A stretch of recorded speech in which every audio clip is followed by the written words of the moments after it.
taken. The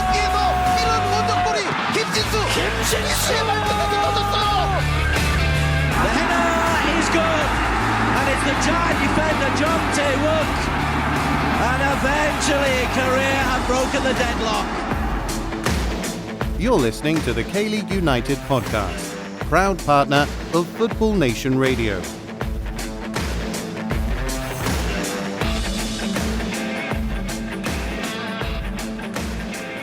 Annyeonghaseyo and welcome to the K-League United podcast with me, Peter Hampshire, and I'm joined this week by Matthew Binns. Hello, Peter. Yeah, those of you wondering where Ryan Walters is this week, it's actually his birthday today, so we've been kind enough to give him the day off, and hopefully he's enjoying a couple of drinks up in Seoul. How's your week been, Matthew? It's been all right, following the football. What a week it was last week. We were away last week it seemed to be football every day. Oh, those were heady days when we were down in Gunsan together. Long ago now when we were looking at that football exhibit. But yeah, no, last week it's just gone by in a blur, and the goals have the matches have all kind of blurred into one at this point. So I'm a little bit worried how this podcast might go today, but we'll see. Talking of that football exhibit with the lad who really got football going down in the Jolly region, I think he might be a gardener at my Monday school, because I was just having a kickabout with some of the kids like I do at lunchtime. And this gardener, who's only grunted at me before and we just say, I'm going to say, oh, nod and move on. Suddenly he came over, demanded I pass him the ball, and with his hiking shoes on was just whipping in ball after ball, top quality. It was like Moonsong Min had just turned up at my elementary school. It's football in the Jollibuk region. I mean, obviously, we know it's great at the professional level. There's no need to go into that too much. We go into it every week when I'm on this podcast. But when I lived down there as well, it's just, we used to, when I was working down in Gunsan, I was working at a school in Gunsan at that time. It was one of John Book's feeder schools. We used to play like 5th and 6th grade, 10, 11-year-olds. But some of them were they were all on John Book's books. One of them was the Korean under-12 goalkeeper and things. And we'd have this annual teachers game against them. And everyone's just football obsessed down there, and it got really competitive. Actually, we won with an own goal in extra time, and we may have celebrated a bit too far as grown adults go.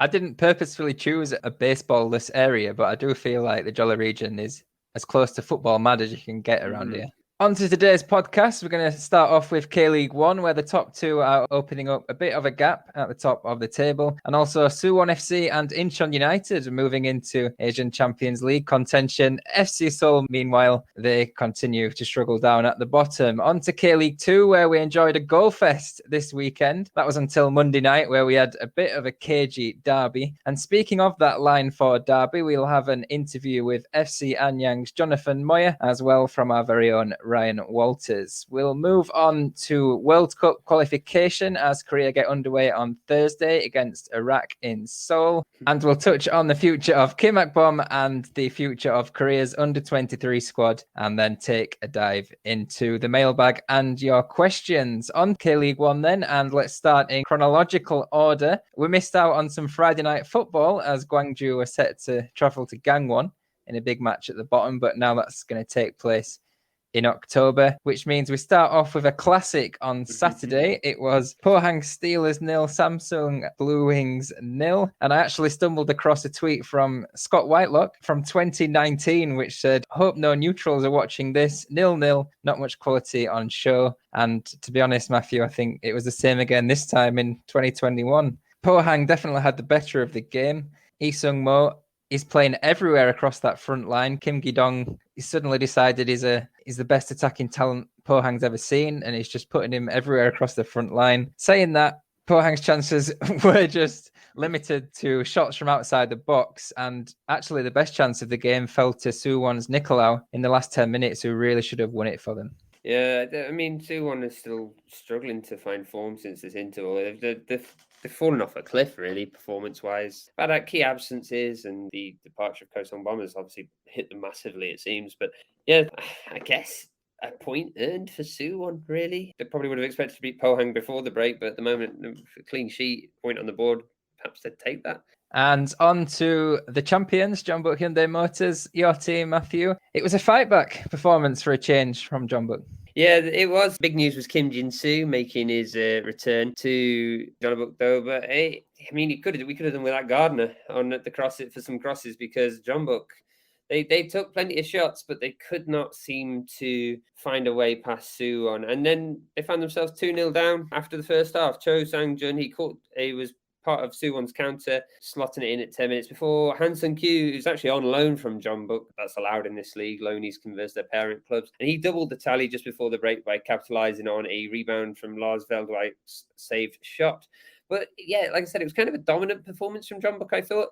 It saw them take 20 shots, which seems to be a rarity for the North Jolla club this season. But they did decide it with two definite penalties, in my opinion. The first one, most notable, with Suwon's goalkeeper getting sent off for what happened to be a punch on Gustavo. Now, obviously, the punch wasn't deliberate. The red wasn't direct. It was a second yellow. But yeah, Suwon were reduced to 10 men. And I suppose Jeonbuk should have probably come away with all three of the points. But it's now 2 points dropped. They're 7 points behind Ulsan. They do have 2 games in hand, but it's not as promising as it looked a couple of weeks ago. And it was also a first game without fans for a while for Jeonbuk. Mm-hmm. I wonder if that might come into play, because those who aren't aware, the different areas in Korea have different COVID restriction levels, and Jeonbuk just moved into level 4, which means no fans. But it seems like the grounds in the Seoul region are going to have no fans until the end of the season. Whereas, Ulsan and Jeonbuk might end up getting fans back soon. I wonder if that will come into play going further ahead. Yeah, I'm fairly sure. I could be wrong on this. I'm fairly sure Ulsan have had fans all season this year. Fairly sure Pohang as well. Yeah, you'd like to think it comes into play, but there was no fans for the majority of last season, and Jeonbuk seemed to do okay in the end.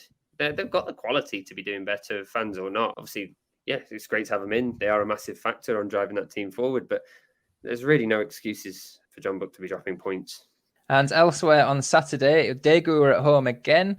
I made the trip down there a couple of weeks ago for the Gwangju game, but this time they got back to winning ways at home to Songnam. It was a lovely goal from Zizenia to open the score, and it was a 1-2. It was too quick of thought for that Songnam defence.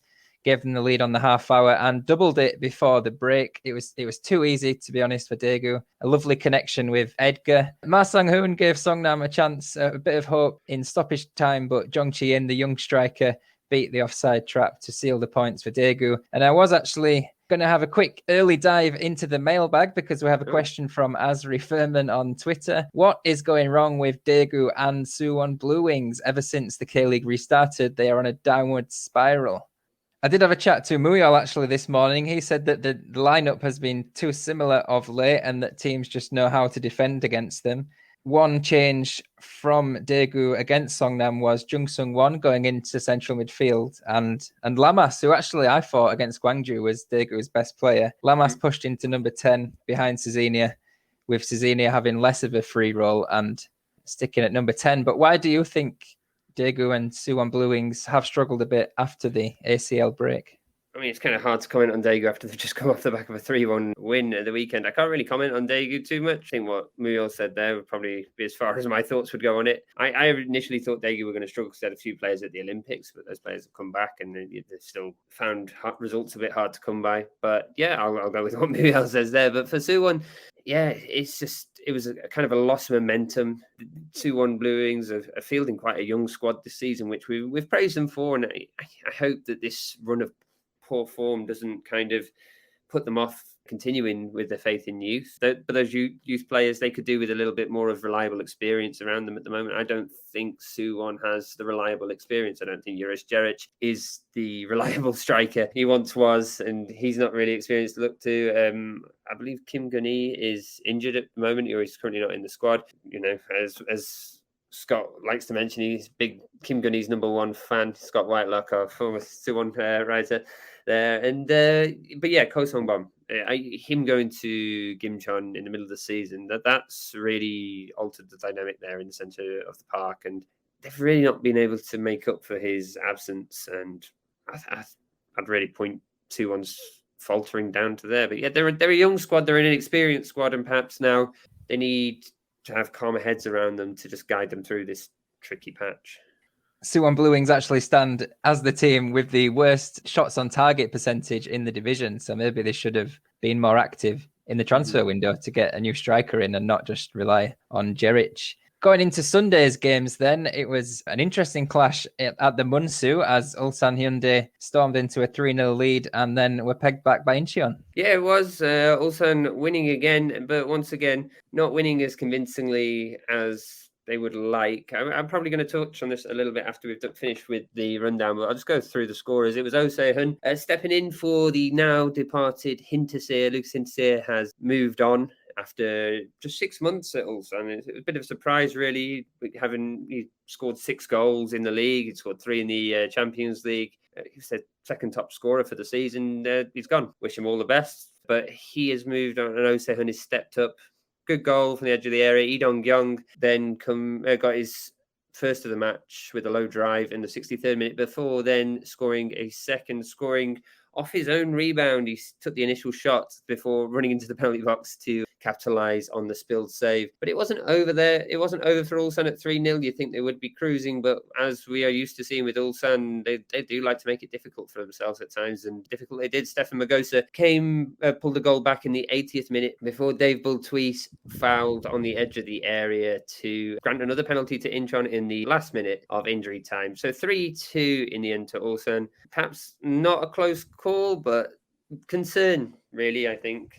And the weekend was rounded off down on the island in Jeju with Lee Chang-min scoring the decisive goal. It was another long-range strike. He seems to love a pile driver, does Lee Chang-min from range. Not too much happened in the game. I did finish off my weekend watching this one. Gabriel Barbosa, I thought, looked bright for Seoul. And Jeju's 3 old heads at the back with an average age of over 32, Chung-un, Kwon Hang-jing and Kim Oh-kyu.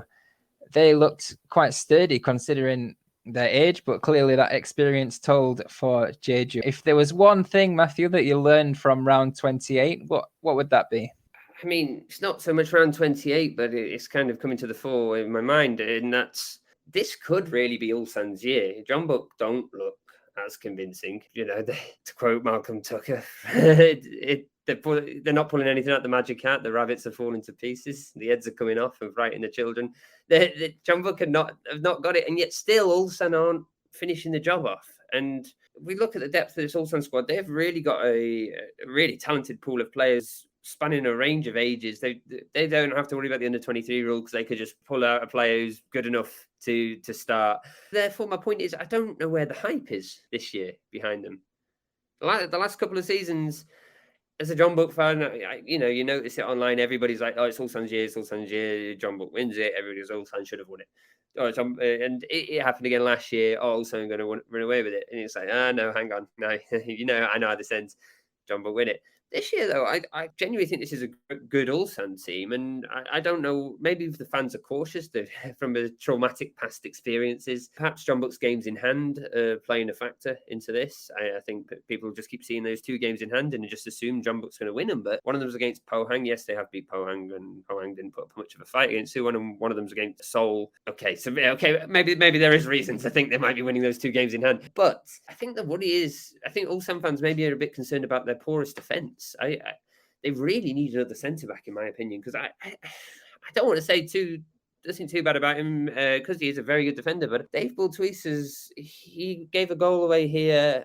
He's had some notable errors in the past, which has not helped Ulsan. In the FA Cup final last year, he decided Ulsan only needed a goal to win the cup on away goals. He decides to just clip Chae Chul-sun in the middle of the park deliberately and start a brawl, get himself sent off in the dying minutes. That last game in the run-in, one of the last games in the run-in against Pohang, he was responsible for not tracking Ilchenko. Lars Veldwijk found ways past him the other week in that 5-2 victory for Suwon. He's a great defender. I don't know if it's just a little bad patch at the moment, but they've also got Kim Ki-hee in defence, who is, again, a very reliable defender, but he'll always subconsciously remember his Jeonbuk training every now and then and cause a blip. So I think, for me, I'm surprised Ulsan didn't bolster the depth in this position. They've got one clean sheet in their last 8 league games since returning from the interval. Yeah, sure, they're scoring enough at the other end. And when you've got talents like Lee Dong-jun, you're always going to probably fall on the winning side of the scorelines more often than not. But are we going to see Ulsan fall at the hurdle? And yeah, maybe that's where the hype is not as strong as it was last season and the season before. I think people are aware there is a weakness with this Ulsan squad. And maybe that hype's been tempered a bit as well by the signings that John Book made, because it just seems like they might push them over the line. You know, if Song Min Kyu is coming in, that's a huge difference maker. For me, it was the race for third. It does seem like those top two are pulling away, whereas you've got Suwon FC and Incheon United, and they've burst into the race for Asian Champions League qualification. I mean, that would be so good to see Incheon in there. I do worry for them a bit looking into the statistics, because they've had nearly 100 more shots on their goal than FC Seoul this season, which surprised me. And they've also had the second lowest amount of shots in the league. So clearly they're just really clinical this season, and they're playing lovely counter-attack football. But with Suwon FC, having seen them on the weekend, you would expect them to stay in that top half for sure. And the other more established top half teams, it seems like they all want to do their best to fall apart at times this year and allow Suwon and Incheon into that group heading into the final fixtures. Well, some of it's self-inflicted in Pohang's case. Pohang have constantly, they've had to sell up, and yeah, so they're just losing players, and Suwon maybe less self-inflicted. Perhaps they were always flying higher than they should have been going into the break. But yeah, no, it's opened up a window for teams like Suwon and Incheon to really ruffle some feathers, and I'd really like to. I think out of the two, I'd probably expect Suwon FC to probably, if either of them are going to do something, it'd be Suwon FC. I think, in my opinion, Incheon, yeah, they seem clinical. They seem to be really going for it. And yeah, they lost at the weekend, but they lost at Ulsan. Most teams are going to lose to Ulsan this season. FNR is a revolutionary football-dedicated digital platform, the first of its kind in Australia. It provides a 24/7 live online radio platform experience, podcast hub, and acts as a content provider for TV, radio and digital. Having reached millions of listeners and football fans since launching, FNR is accessible worldwide via its website or app, providing a platform to discuss, debate and celebrate the world game.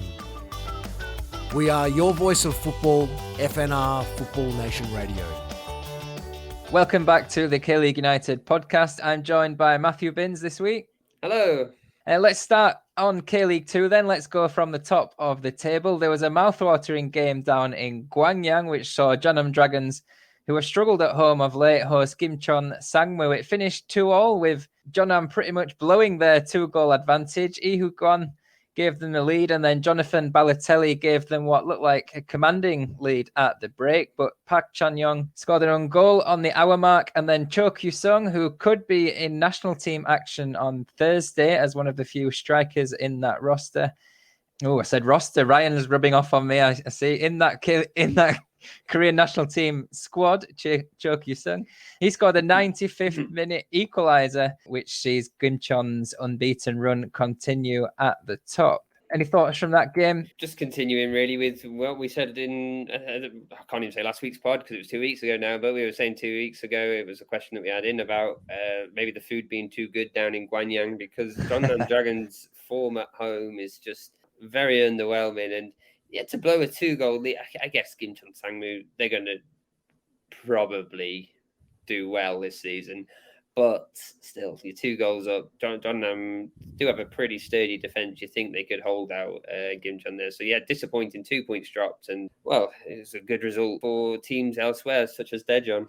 Yes, on Saturday, Paul Neat made the journey down to Bucheon, and he saw his side concede 4 goals as they lost a 6-goal thriller. They were on the wrong side of that. It only took 35... Stop laughing, Peter. Stop laughing. It only took 35 seconds for Park Chang-joon to score his 9th of the season and put Bucheon in the lead. Where would they be without him this season? And actually, Bucheon put another in, and it was another one from the wing. Two poor bits of defending, both balls coming in far too easily from wide. And not to rub it into Paul too much, but the third as well was quite comical from a Daejeon perspective. They did fight back slightly, although the Bruno Bio goal was only a consolation in that the last minute. A couple of interesting quotes from Min Sung that I saw Paul tweet out. He said, "I take responsibility, but there were certain things I was concerned with." He also said that the keeper, Lee Jun-so, will not be dropped even after conceding 4 goals. So we'll keep an eye on that in the coming weeks. Yeah, it was a bit of an odd result, I think, for Daejeon there. And Bucheon are the kind of team that seem to just be unpredictable. I mean, they are near the bottom, but they do seem to be getting these results every now and then that bloody the noses of teams that should be doing better. But yeah, I think just one of those results. Just unfortunate it happened to be that one for Paul. Also on Saturday, Busan iPark. I'm wearing the Busan shirt tonight. Busan iPark travelled to Chungnam Asang, and that was also a bit of a classic game. Oh yeah, classic. A couple of errors really as well, but yeah, Kim Jin-kyu, he got the scoring off for Busan 9 minutes with his opening goal. Before Chungnam Asang, they found a way back through Kim Jae-sung. An Byung-jun was awarded a penalty in the 44th minute, and An Byung-jun does what An Byung-jun does best. He converted, and that Busan, they have the most penalties in the league at the moment. 9 penalties they've been awarded this season. Yet then Han Young-soo, he managed to find the equalizer for Asan in the 84th minute before Kim Kang-uk found the winner in the 91st minute. Keeper probably should have done better on a couple of those. One of them flailing corner, unable to get to it. And the last one, was Asan's second pinball type goal. Ball rattled through the defence and found itself at the feet of an Asan player. And then the final goal, just low shot into the bottom corner. Probably keeper could have done a bit better. I thought it seemed slow enough, but I can't really comment on the vision that he had of it. The team that I tipped to actually win the league before the season began, Gyeongnam FC, they drew 3-3 at home to Seoul Eland in Changwon. Yoon Ju-tae, who I thought was going to be the top scorer, but he's proven me wrong nicely. He opened the scoring on just 6 minutes, but Eland did fight back and they put themselves into the lead with a lovely lob from Benegas. I'm not sure if you saw that one. That was a fantastic finish. And then Kim In-sung got another goal just after the break before Willian equalised, and then it swung back the other way. Kwak Song-uk for Seoul Eland looked to have given them the 3 points, and interestingly could have seen us have a winner in the K-League United Survivor Series, but Hernandez, he had other thoughts and scored an 86th minute equaliser for Gyeongnam. And then the weekend was rounded off actually on Monday night with the Line 4 derby. It was a game that for the first 75 minutes didn't offer much at all, to be honest. I was regretting my Monday night decisions. And then in the last 10 minutes, it burst into life. Jonathan Moya showed good instinct from a corner to put Anyang into the lead on the 80th minute. We've got an interview coming up with him shortly. Just 2 minutes later, Anyang, who could have gone top with a win, they let the lead slip. Kang Soo-il scored his first goal for Ansang Greeners, and then both sides had chances to win it after that. This weekend then, Matthew, in the second division, was there anything that stood out for you? Yeah, I'd like to go to the Chungnam Asan Busan iPark match, really, because I think on one side of that fixture, I think I've kind of mentioned it in a couple of the previous pods, but Park Dong-hyuk, the Chungnam Asan manager, he deserves higher praise for what he's doing with that Asan squad. Asan, they're showing teams with far greater budgets how it's done. It's now 6 wins in their last 8, and they are sitting in 5th. I don't think a playoff berth is within reach, but once again, Park Dong-hyuk is showing what he is capable of with limited resources, or resources that he's with players that he's given, rather than having any say over. He'd be an excellent manager for a larger club, I think, or perhaps even the under-23 national team. But I think we're going to talk about the KNT a little bit later. But conversely, I think while we can praise Asan, I think we have to say what on earth is going on at Busan iPark. I think it's 1 point in their last 5. It's 1 win in their last 9. Their last 2 victories have been against Ansan and Seoul Eland. No offence to either of those sides, but they're both sides that Busan would have probably fancied getting the better of, given the league positions. Will faith in Perez's methods prevail, or are his methods actually prevailing? I remain to be convinced. What have you? You're wearing the Busan shirt, Peter. What have you made of Perez's management so far? You just don't know which Busan side is going to turn up week in, week out. And I said really early on in the season, if Busan end up on a bad run, then his different methods, which players are not used to in the K-League, his focus on positivity.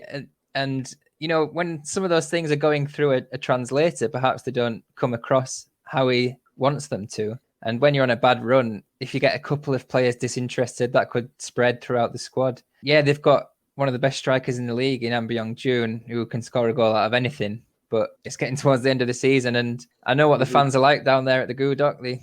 They turn quite easily, I would say. And if they don't make a late push for the playoffs, there'll be pressure on the Busan board to make a change.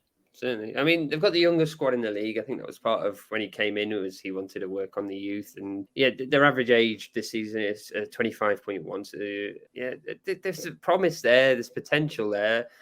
But you wonder, like, talents like Kim Jin-kyu, are they going to stick around for another season for second division football? You don't think so. And then they get themselves into a bigger mess, because then they're going to start losing these young potential players to bigger clubs who are going to come in and try and snap them up. They play a passing game. They're third highest for possession in the league, but they're soft. They rank poorly in a lot of defensive stats. They've got the lowest success rate in defensive duels. They're below average for interceptions. They've got the fewest block shots in the league. Oddly, though, actually, 23-year-old Kim Sung-woo, the centre-back for Busan, he's actually got the most successful defensive duels in the division, despite his team also having the lowest. So he seems to be pulling the weight there at centre-back. He's often been paired with Hwang Jun-ho, but I should say both didn't feature at the weekend. Dropped after that 6-0 defeat to Gimcheon. We've also getting to see Valentinos come back to action at the weekend. So his experience could add to the side. Yeah, most yellow cards, joint highest, red cards, although that's only 2, it should be said. And it's at odds, really, as well, because they're the second cleanest side when it comes to fouls. They don't commit fouls. They're not really that successful defensively. I just think that they're soft, really, at the back. And my take for this week was Gimcheon Sangwoo. I'm gonna call it now. I'm gonna put my head on the line and say they're gonna win the league.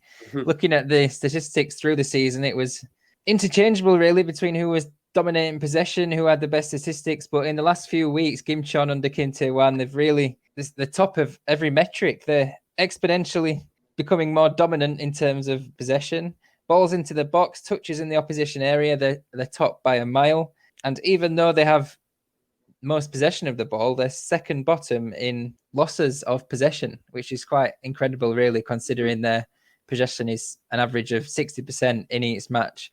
And when you look at their fight back at the weekend at Jeonnam in Gwangyang, clearly they have the mental spirit in the dressing room to back it up as well. Yeah, and nobody will mess with Kim Tae-wan as well. Where he wants, he'll get.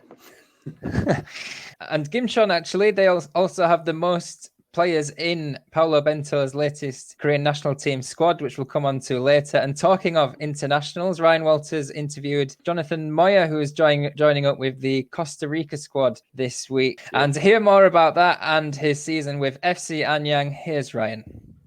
All right, you've seen him all season long with FC Anyang. It's Jonathan Moya. Jonathan, thanks so much for taking the time. Thank you. Thank you very much. Hello. I'm very happy that you're wearing a sleeveless shirt for this interview, because I want to start with something that you've been doing quite a bit this year, which is celebrating goals. And you have one of the more unique goal celebrations I've seen.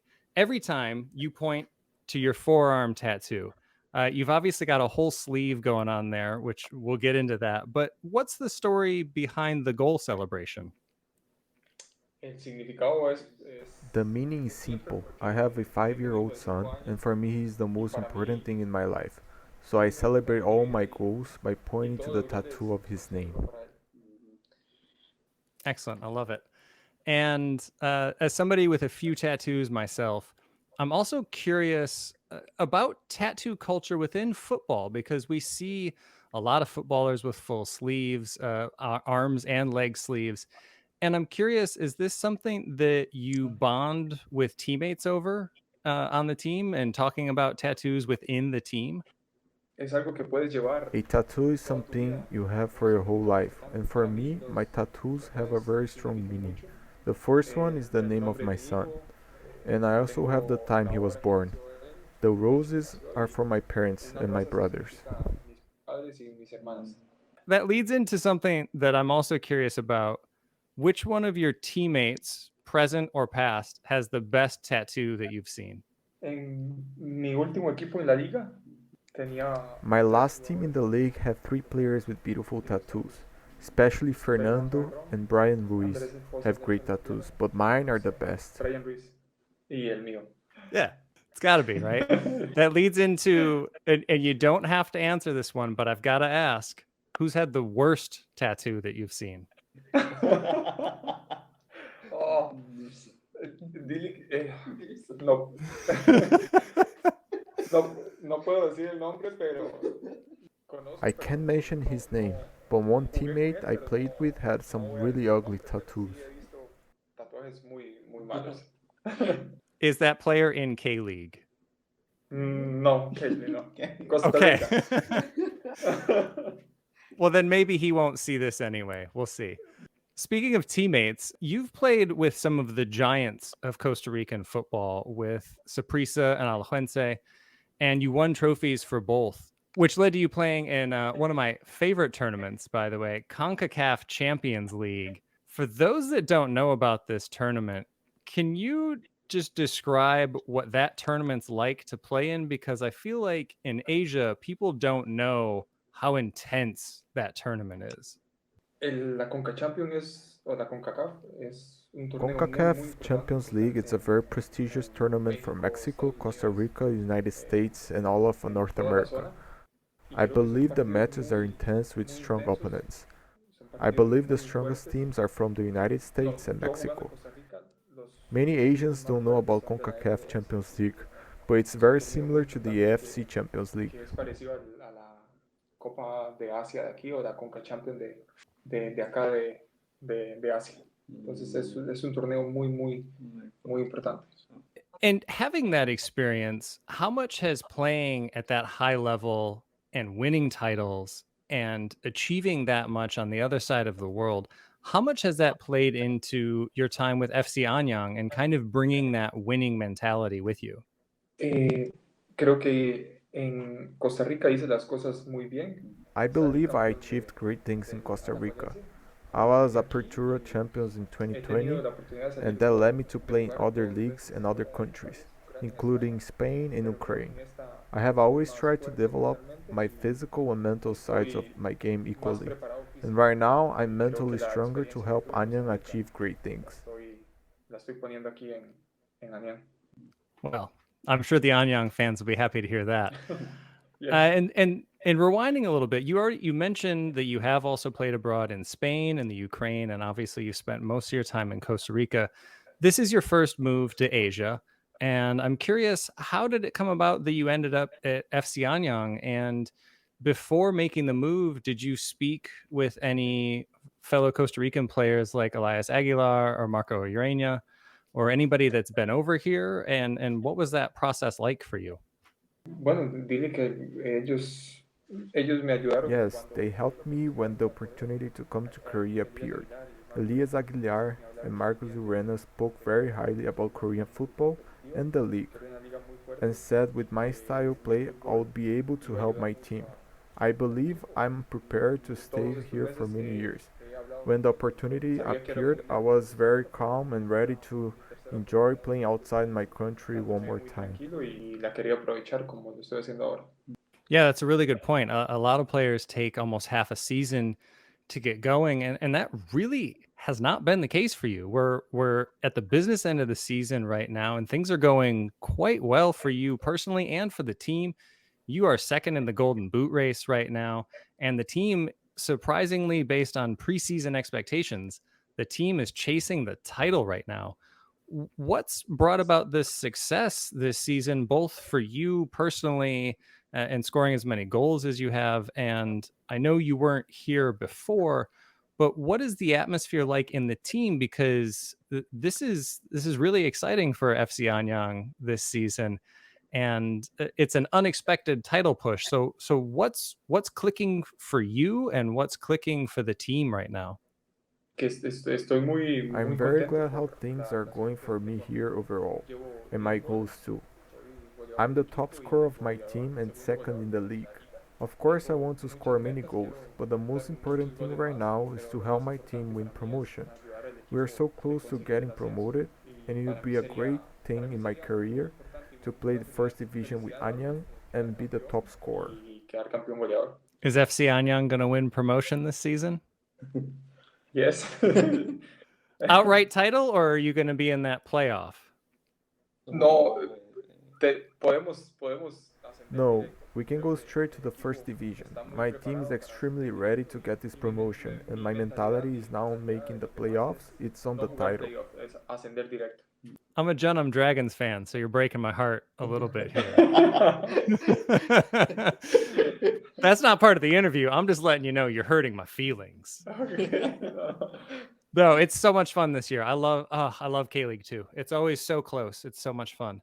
All right, let's shift things to the international side of things, because we had a question come in on Twitter from the 94th minute asking, with the hexagonal being increased to an octagonal, do you still feel confident in Costa Rica's ability to qualify for the World Cup?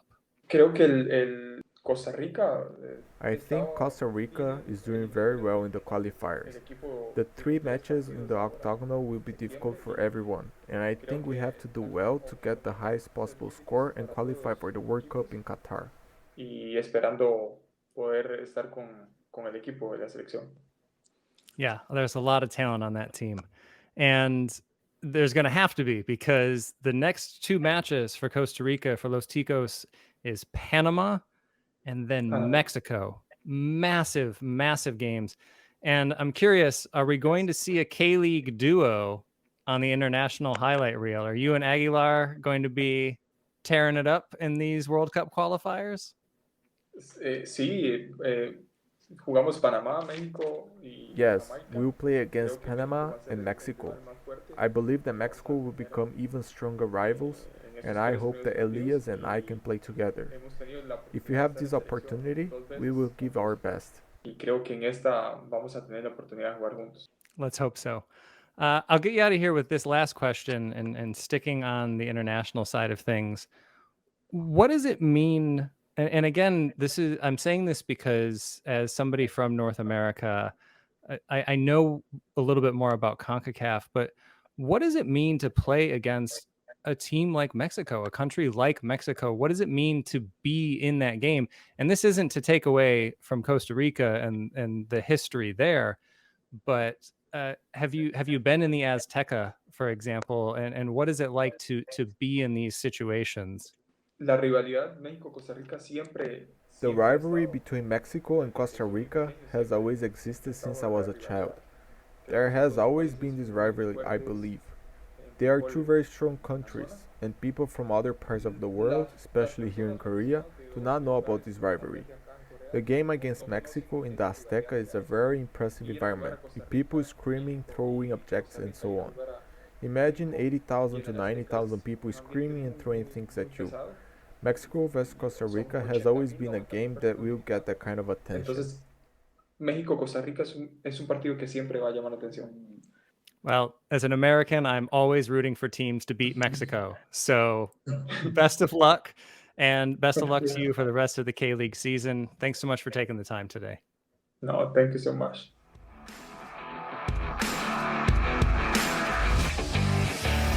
Fans, we want to hear from you.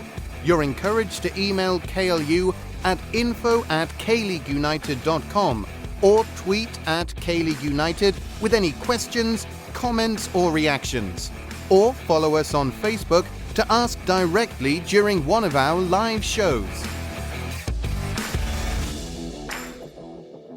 Welcome back to the K-League United podcast. I'm joined tonight by Matthew Binns.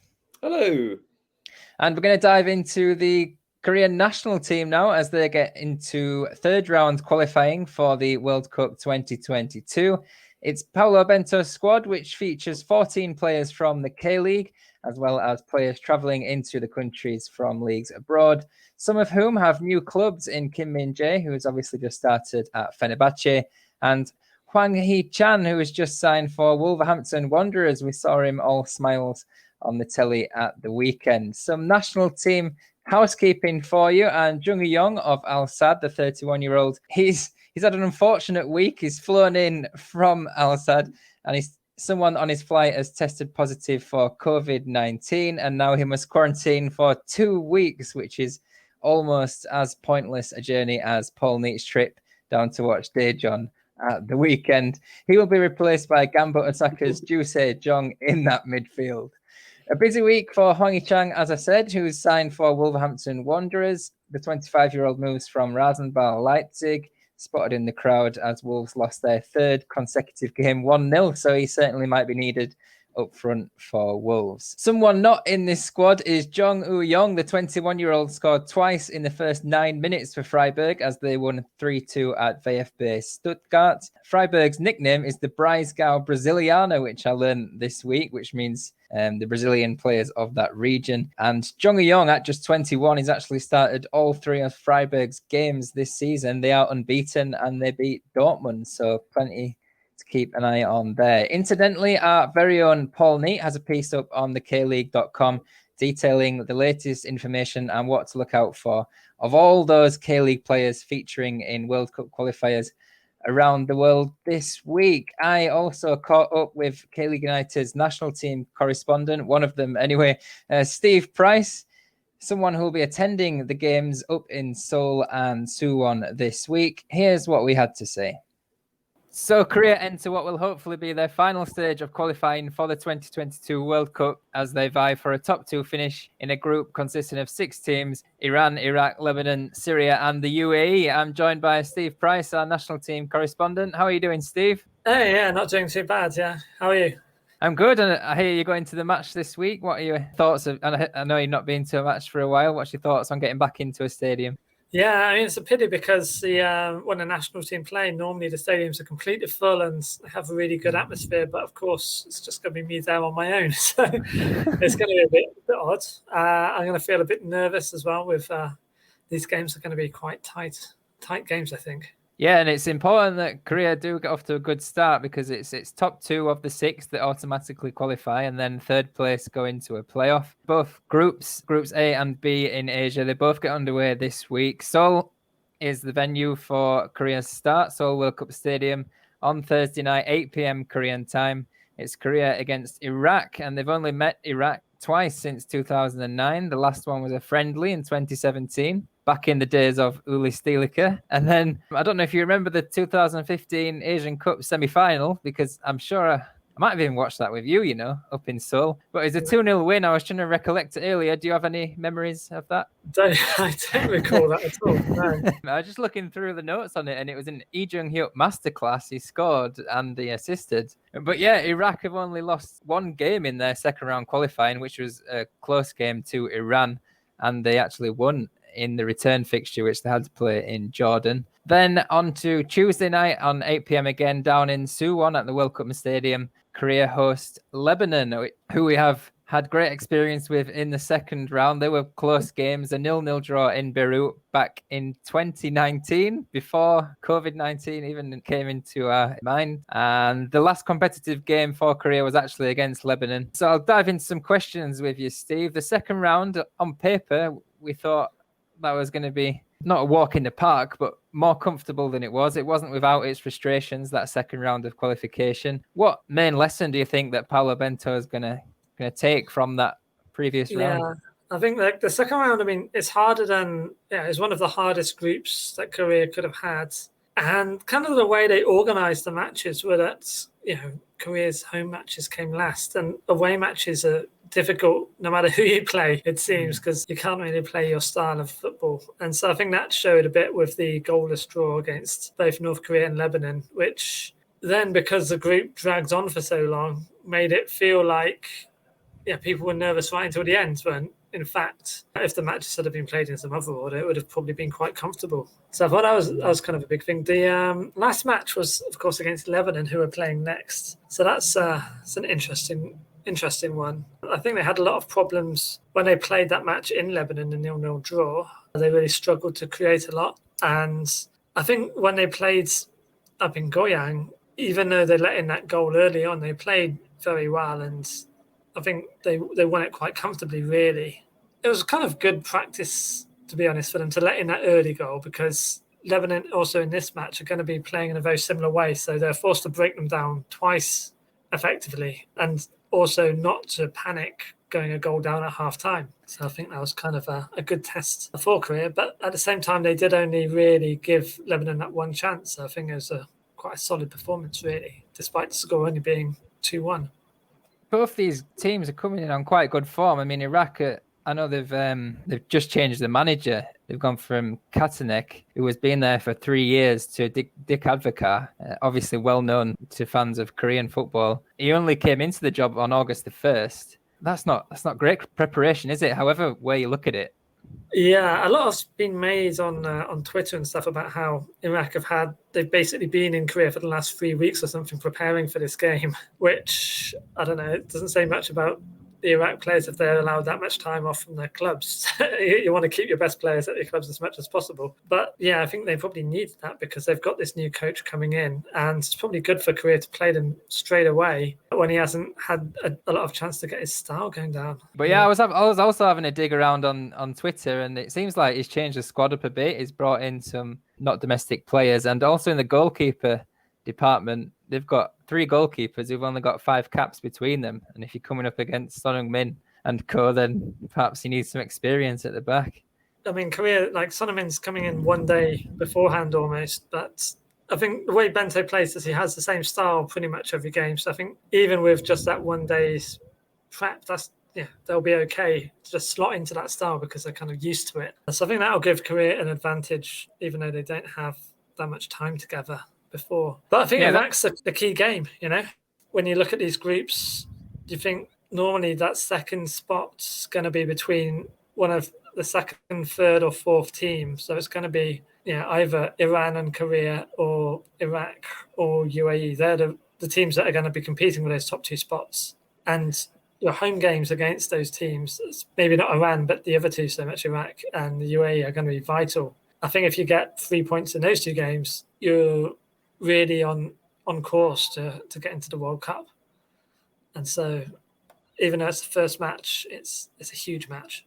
You mentioned Son Heung-min, who's having to do a lot of traveling, as I'm sure he's used to. Also, Hwang Hee-chan has just gone from Germany to Wolverhampton and then flying out for this one. Looking at the squad, we just mentioned 2 forward players there, but the way the KFA tweet it out, it looks quite imbalanced on the sheet with only 2 named strikers. Obviously, that's not really the case. Do you think it is a bit imbalanced? Because there is a hell of a lot of midfielders on that list. I think the problems are the same as they've been for a while, and that's in the fullback areas. I think against Lebanon last time, they didn't really get forward quickly enough, and that's what they kind of need to do in these 2 games. But Korea don't really have many options there. They've got so many options in attacking midfield.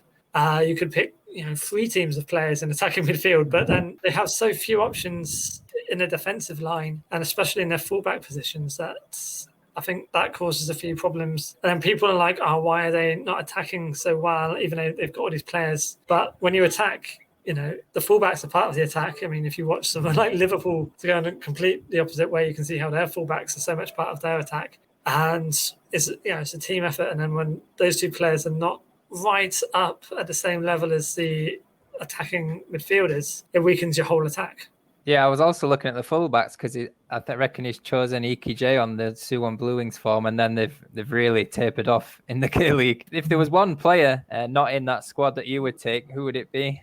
Well, I'm not sure about how Kim Jin-soo is doing in terms of fitness and stuff, but I mean, he's generally one of the fullbacks who would always be on your list, and he's not in there anywhere to be seen. So I've been wondering where he is a bit. I think generally the squad's fine in terms of, nobody's been left out. You think, they definitely should be in there. I'm sure somebody's going to be in the comments saying, where's he gang in or something, but he's having a few problems at Valencia at the moment, and I mean, they kicked him out of the team, it seems.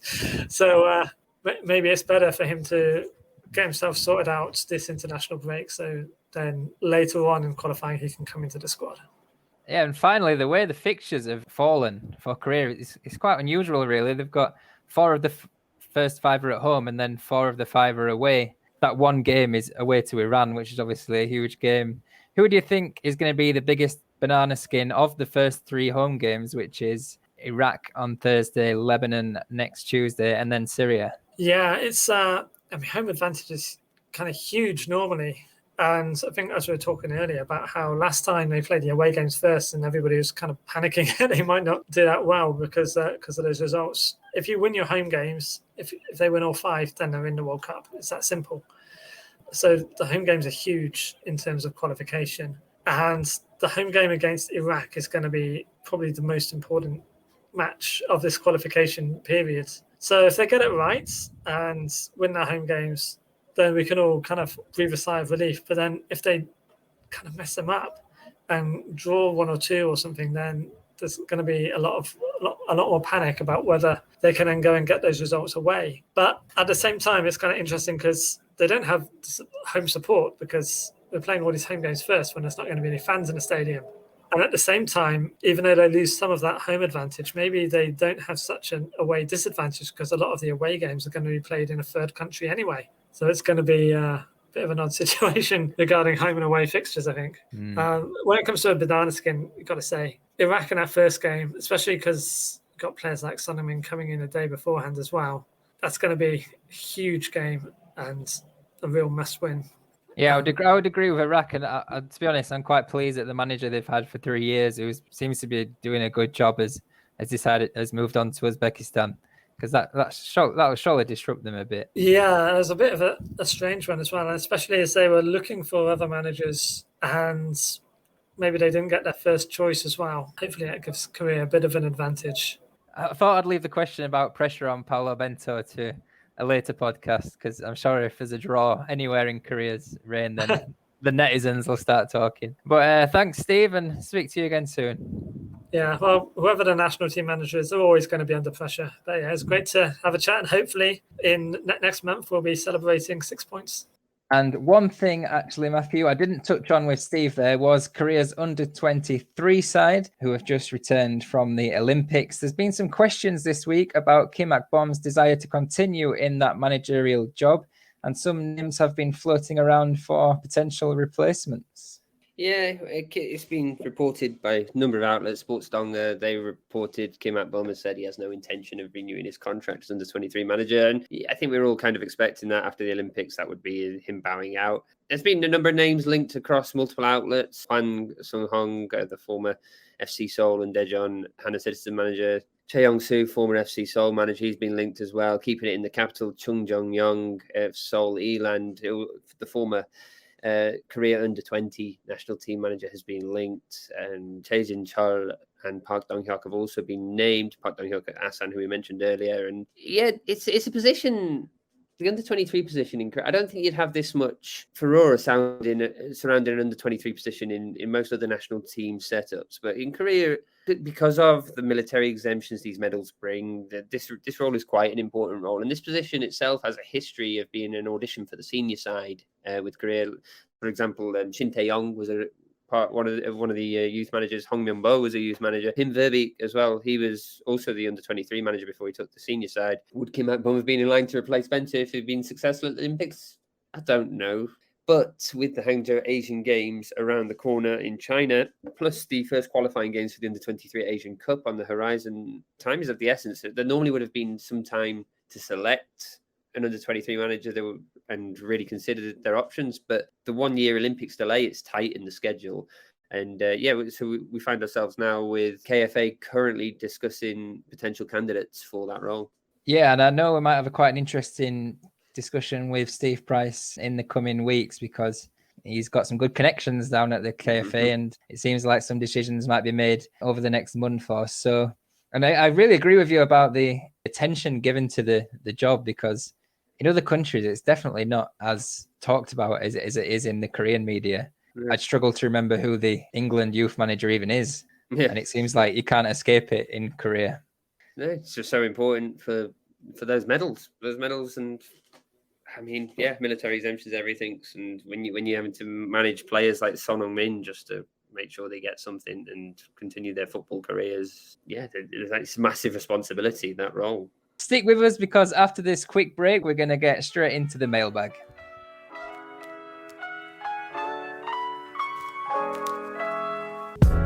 O.G. Lewis is your neighborhood British bar and cafe located in the Old Jiro district of Seoul. Decorated in old English antiques and furniture for a true homely feel, you can enjoy homemade scones, cakes and afternoon tea during the day, and traditional British favourites like beef stew, English ale, and a fine selection of wines at night. Available for private parties or simply an evening out, Old G. Lewis is sure to become your favourite neighbourhood pub. Be sure to mention K-League United at the bar during your visit and you'll get 10% off your bill.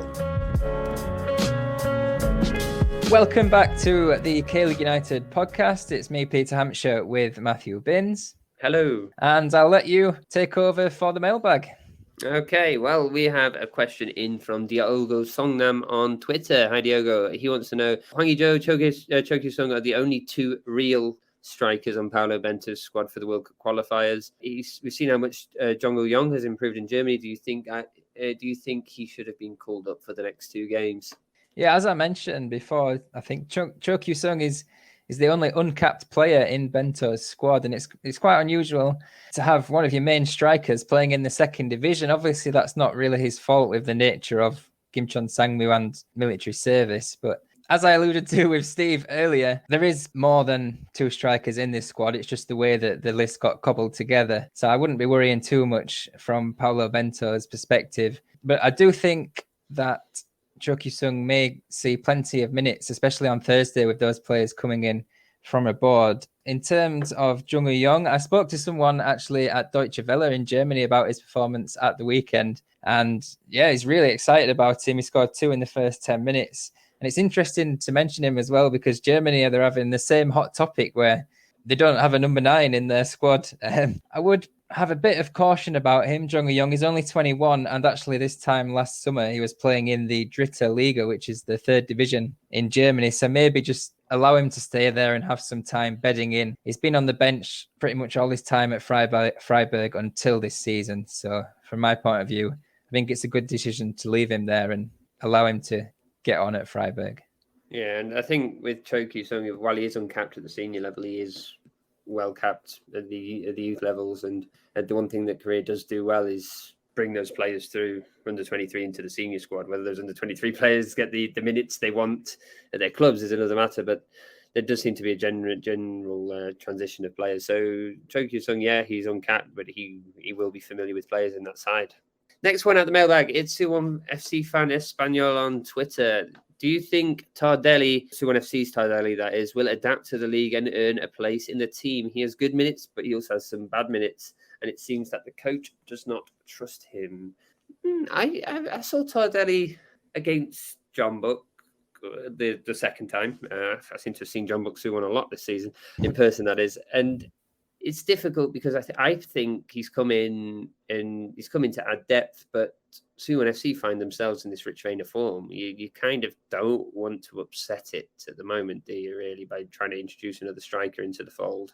I think Suwon FC Espanyol's question probably stems from the game at Pohang where he got taken off at half time. I mean, it's probably a bit too early to analyse him, really, because he's only been there since the start of July. He's only been involved in about 5 games, but he's not had 90 minutes on the pitch yet. So maybe it's a fitness issue, and when you've got Veldwijk up there, then it's a bit tough competition, isn't it? Yeah.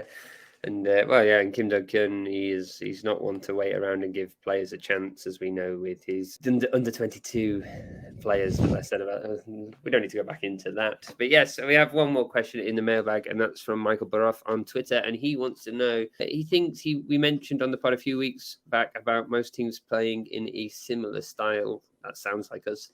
Who would you say is the most different and or entertaining sides in the KL1 and KL2 this season?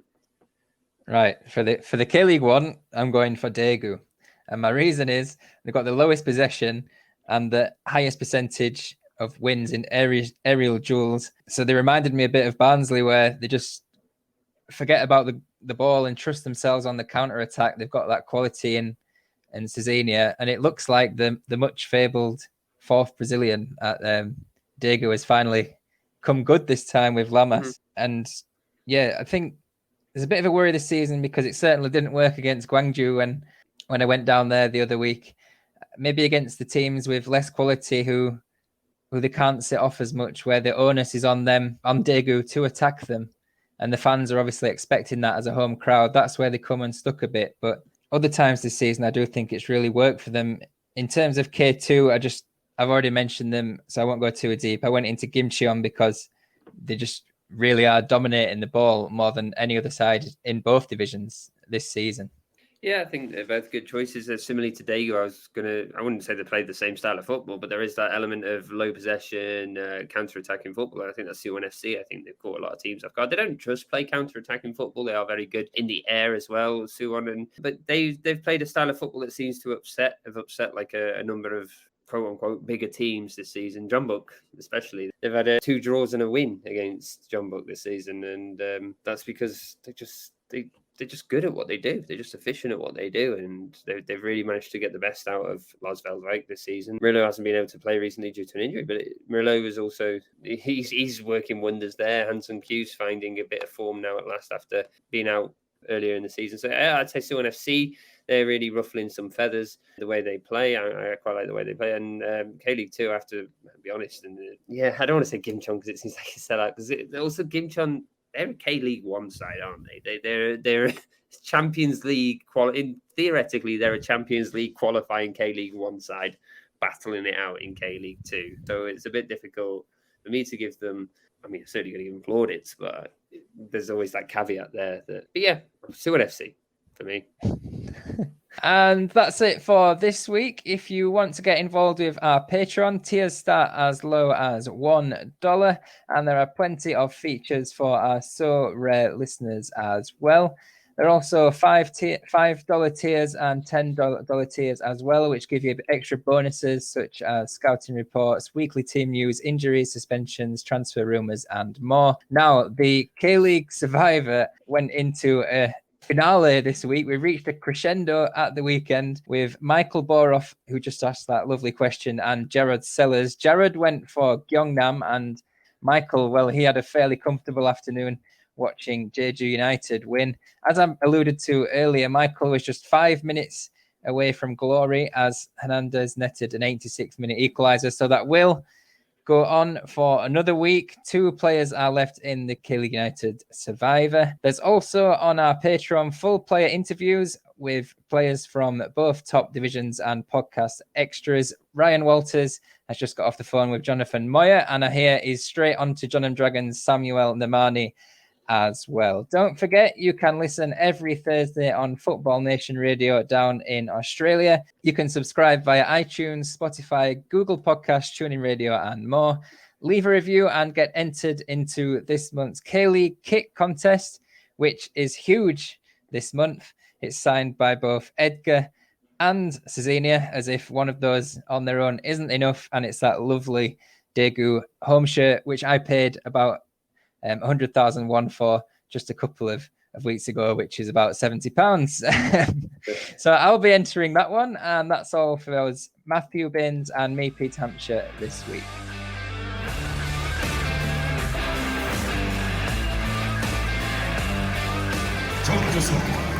공격 폭격기 김신우